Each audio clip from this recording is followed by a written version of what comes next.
Bismillahirrahmanirrahim. Assalamualaikum warahmatullahi wabarakatuh. Selamat siang rekan-rekan media yang saya hormati, saya banggakan, dan tentunya dalam menjalankan tugas pada hari Minggu ini.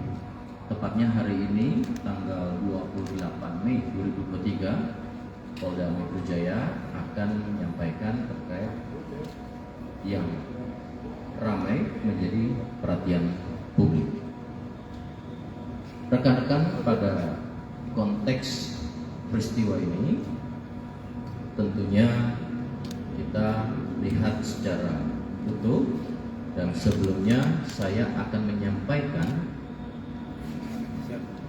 frame by frame, angle yang sama, kamera yang digunakan sama, kemudian juga eksifnya juga sama, hanya yang membedakan adalah jam, karena jam merupakan alur tata urut yang bisa menggambarkan secara utuh. Jadi tidak lagi memenggal sehingga dapat membuat persepsi yang berbeda. Namun sejauh ini Polda Metro Jaya sudah konsisten dan komitmen dari awal terhadap kasus ini, dikawal oleh rekan-rekan sejak pertama.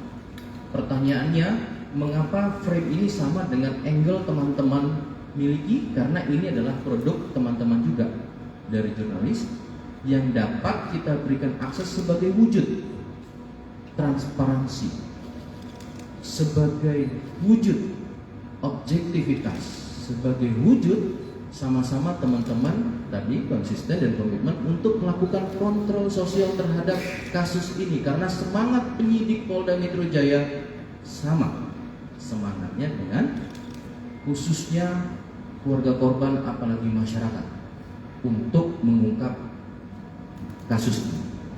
Baik, kita mulai. Ini sebelum MDS menggunakan borgol cable disk. Perlu saya sampaikan, ini adalah di ruang siaga penjagaan Direktorat Tahanan dan Barang Bukti, yang suasana situasi bisa saya jelaskan baru keluar dari sel tahanan. Tentu di dalam sel itu para tahanan tidak menggunakan borgol cable disk ataupun terkekang dalam fisiknya, tetapi batasannya pada ruangan sel. Ya, silakan kita buka. Ini rekan-rekan baru ketika keluar. Ya. Lanjut.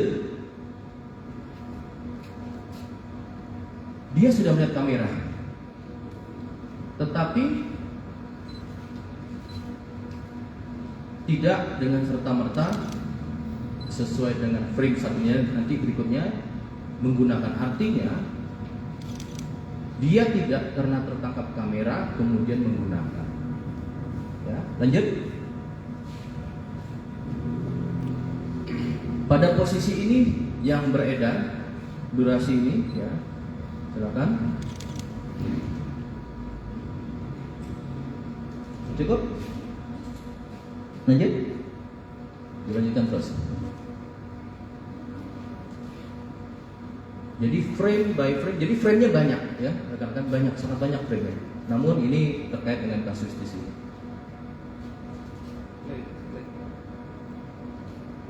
Di play, silakan. Sehingga rekan-rekan akan bisa menggambarkan, melihat ini secara utuh, ya. Oke. Play lagi, frame berikutnya.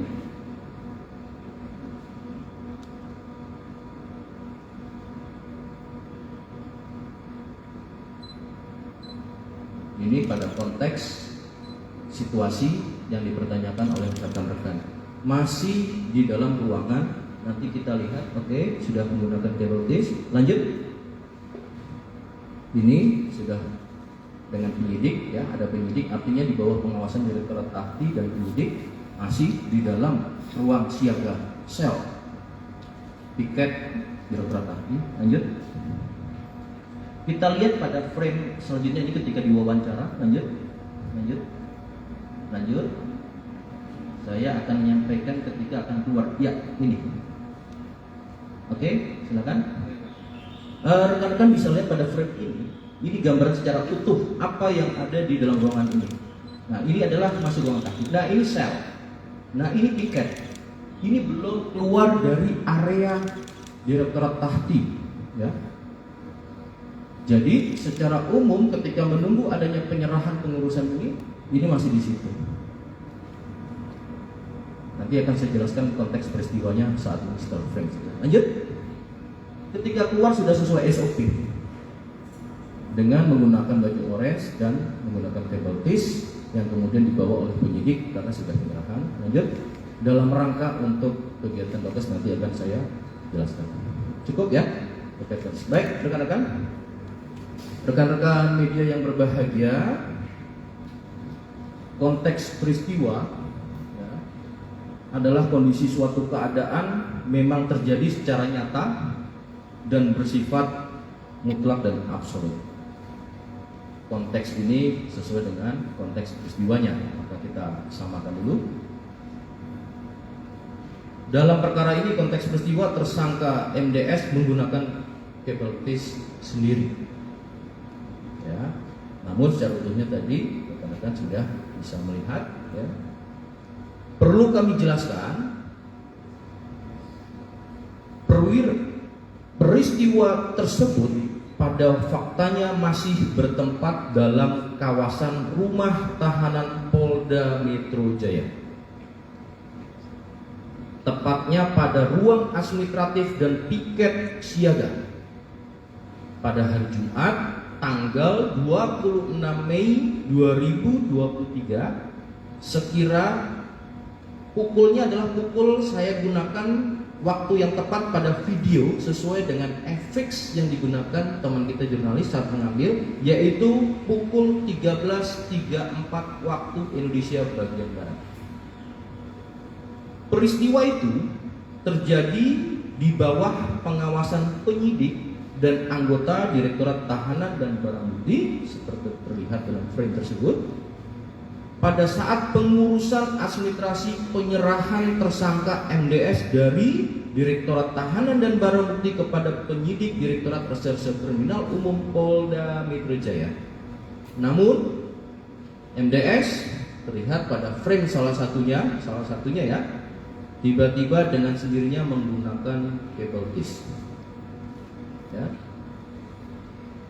Peristiwa ini kemudian berlanjut sesuai SOP yang mana tersangka harus secara rasional kita berpikir, tersangka harus menggunakan baju tahanan oleh penyidik. Maka apabila kabel tis di tangan tersangka yang tadi tidak terbuka atau dibukakan oleh penyidik, maka sulit untuk menggunakan kaos tahanan karena sudah sesuai SOP harus menggunakan tahanan ketika keluar dari ruangan Direktorat Tahanan dan Barang Bukti. Tentunya baju tahanan dipakaikan oleh penyidik, ya, dan juga kabel tis tersebut. Kemudian fakta pasca pengurusan administrasi telah selesai. Jadi setelah pengurusan administrasi selesai, pengurusan penyerahan tanggung jawab dari Direktorat Tahti, Tahanan dan Barang Bukti kepada penyidik. Penyidik secara SOP kemudian baru selanjutnya dapat membawa tersangka keluar dari rumah tahanan Polda Metro Jaya ke gedung BID atau Bidang Kedokteran dan Kesehatan Polda Metro Jaya. Jadi peristiwa ini dalam rangka suatu peristiwa untuk dilakukan tahapan wajib tes kesehatan akhir, ya, tes kesehatan akhir sebelum dilakukan pelimpahan tahap kedua di Kejaksaan Negeri Jakarta Selatan oleh penyidik. Jadi pada dasarnya sesuai aturan, ya, siapapun dalam penanganan tahanan diberlakukan prinsip equality before the law, ya. Atau tiap warga negara harus diberlakukan sama di hadapan hukum. Maka kami tegaskan dalam penanganan perkara ini tidak ada perlakuan apapun ataupun khusus terhadap siapapun, termasuk MDS. Dalam hal ini, mari kita sama-sama melihat sebuah peristiwa ataupun kejadian harus secara utuh, ya, sehingga ini harapannya tidak menjadikan persepsi yang berbeda. Itu rekan-rekan yang bisa kami sampaikan terkait dengan apa yang menjadi perhatian publik, dan tentunya sejak awal kami ucapkan terima kasih kepada rekan-rekan media yang selalu melakukan kontrol sosial khususnya terhadap penanganan kasus ini.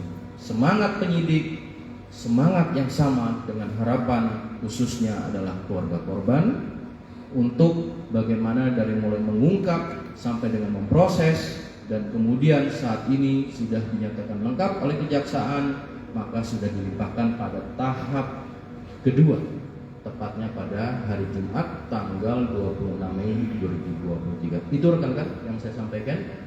Sekiranya ada pertanyaan, kami persilakan.